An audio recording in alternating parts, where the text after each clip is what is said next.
Et bonjour à tous, dans cette vidéo je vais vous montrer comment créer un compte sur MaPrimeRénov'. C'est parti, c'est Charles d'Action France Énergie. Je vais vous guider pas à pas pour créer votre compte sur MaPrimeRénov'. Pour ça, vous allez sur Google, vous tapez MaPrimeRénov' et il faut absolument cliquer sur le lien qui s'affiche ici, à savoir maprimerenov.gouv.fr. Parfois, vous allez avoir des résultats au-dessus de ce résultat de recherche-là qui ne seront pas le site officiel de MaPrimeRénov'. Donc faites bien attention d'être sur le bon site. Une fois que vous êtes sur MaPrimeRénov', voilà à quoi ressemble le site. C'est un site avec les logos d'État, donc ne vous trompez pas. Ensuite, pour créer un compte, c'est très simple. Vous allez tout de suite devoir vous identifier en tant que soit propriétaire occupant, soit propriétaire bailleur, soit copropriétaire. La plupart du temps, vous serez propriétaire occupant, sachant que les aides et les dossiers MaPrimeRénov' ne concernent que les propriétaires. Donc si vous êtes locataire, malheureusement, vous ne pourrez pas bénéficier d'aide à la rénovation, en tout cas dans le programme MaPrimeRénov'. Au niveau des informations sur ce sujet, vous pouvez cliquer sur se renseigner pour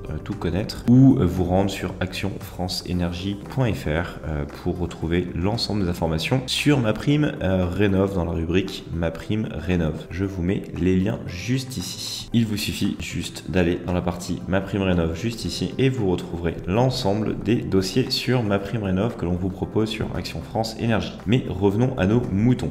Une fois que vous êtes donc bien décidé sur le type de projet que vous souhaitez soumettre à MaPrimeRénov', donc on va partir sur la partie propriétaire occupant, vous allez cliquer sur commencer. Ici vous pouvez voir effectivement les process que vous allez devoir réaliser pour obtenir les aides MaPrimeRénov', donc je vous inviterai à consulter le site. Une fois que vous avez fait ça, vous cliquez sur je suis prêt et pour créer un compte c'est simple, vous avez besoin de deux choses, récupérer votre numéro fiscal et la référence de votre dernier avis d'imposition. Donc pour ça, il faut que vous vous connectiez sur le site des impôts et que vous récupériez ces informations-là. Évidemment, ce sont des informations confidentielles. Je ne vais pas le faire directement, mais je pense que vous savez comment récupérer ces informations-là sur impôts.gouv. Pour ceux qui ne savent pas où les chercher, il faut aller sur ce site-là, impôts.gouv.fr. Vous cliquez sur mon espace particulier. Ici, vous allez rentrer votre numéro fiscal. Vous pouvez vous identifier directement avec France Connect. Donc, si vous avez un compte La Poste, un compte Amélie, alors actuellement, ça a été suspendu. Tout ce qui est compte de retraite, etc., vous pourrez vous connecter aussi au site des impôts. Ou alors, vous connaissez votre numéro fiscal, vous le rentrez juste ici. Vous rentrez le mot de passe que vous avez choisi, vous arriverez sur le site des impôts. Et ensuite, vous pourrez venir récupérer les informations demandées. Une fois que vous avez rempli les informations demandées, vous allez arriver sur cette page et vous allez pouvoir remplir des informations sur qui vous êtes. Donc monsieur ou madame, etc., votre sécurité. Ici, vous allez voir le nom de l'occupant, donc normalement, il apparaît directement. Donc vous cliquez dessus, hop, et vous allez pouvoir ensuite créer votre compte. Vous allez devoir juste préciser, évidemment, votre numéro de téléphone et ensuite vous continuez. Donc là, vous allez récupérer des informations sur le revenu fiscal de référence, les numéros d'année d'imposition, etc. Il va falloir le valider, que voilà, les chiffres soient bons, vous vérifiez que tout soit bon. Si vous avez un nouvel occupant qui est arrivé, vous allez devoir le mentionner, c'est très important. Pourquoi? Parce que si vous ne faites pas ça, vous allez obtenir souvent des problèmes dans la déclaration et le montage de votre dossier, notamment sur l'obtention des aides. Il faut vraiment que vous soyez transparent sur votre revenu fiscal, le nombre de personnes qui sont présentes dans votre foyer. Autrement, vous risquez d'avoir des problèmes de ne pas obtenir les aides ou pire, de vous voir refuser les aides pour cause de fraude.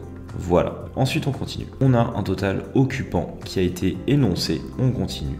Donc là, il m'a mis 2 occupants. J'ai enlevé, parce que sur cet exemple-là, nous n'en avons qu'un.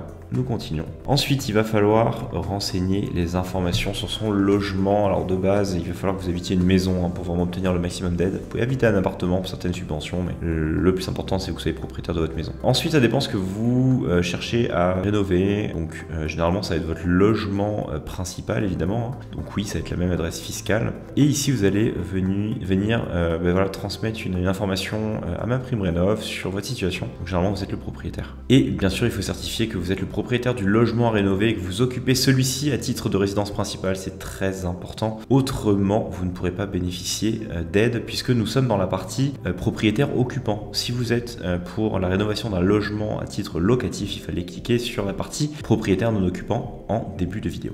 Ensuite, on continue. Vous allez pouvoir renseigner encore une fois des informations sur votre logement. Vous avez vu, c'est assez fastidieux hein, de créer un compte. On va dire que par exemple, on est au gaz naturel, tout ça évidemment sont des exemples. Vous allez donner des indications sur votre logement, c'est très important tout ça parce que ça va vous permettre encore une fois d'obtenir des subventions plus ou moins élevées selon votre situation. Voilà, c'est bon, on a tout renseigné. On peut donc créer notre compte MaPrimeRénov. Vous allez pour cela venir renseigner une adresse mail au hasard, hop, en tout cas une sur laquelle vous avez évidemment la main et sur laquelle vous checkez régulièrement les mails. Ensuite, on va mettre un mot de passe. Il faut voir qu'il faut mettre des caractères spéciaux avec au moins 8 caractères, une minuscule, un majuscule, un chiffre et un caractère spécial. Hop, on va tester ça. Normalement, tout est bon. Voilà. Donc là, c'est à votre discrétion. Et enfin, le code de sécurité qui est le CAPTCHA pour vérifier que vous n'êtes pas un robot. Hop. Pas facile de le deviner. Et voilà, le compte a été créé. Donc il fallait ensuite juste valider son adresse mail. Vous allez recevoir un mail, vous demandez de vérifier votre mail. Et donc vous êtes à présent propriétaire d'un compte MaPrimeRénov. Vous allez pouvoir demander votre prime. Voilà, j'espère que cette vidéo vous a aidé à comprendre comment créer un compte sur MaPrimeRénov et les étapes à réaliser pour ouvrir votre compte et votre demande de subvention. Si elle vous a aidé, n'oubliez pas de vous abonner à la chaîne d'Action France Énergie et à vous rendre directement sur notre site pour en savoir plus sur toutes les aides MaPrimeRénov, les aides d'État et évidemment tous les modes de chauffage que vous pouvez utiliser pour améliorer les conditions de chauffage de votre logement et bien évidemment participer à la transition écologique. Merci à tous, je vous dis à bientôt pour une nouvelle vidéo. Au revoir.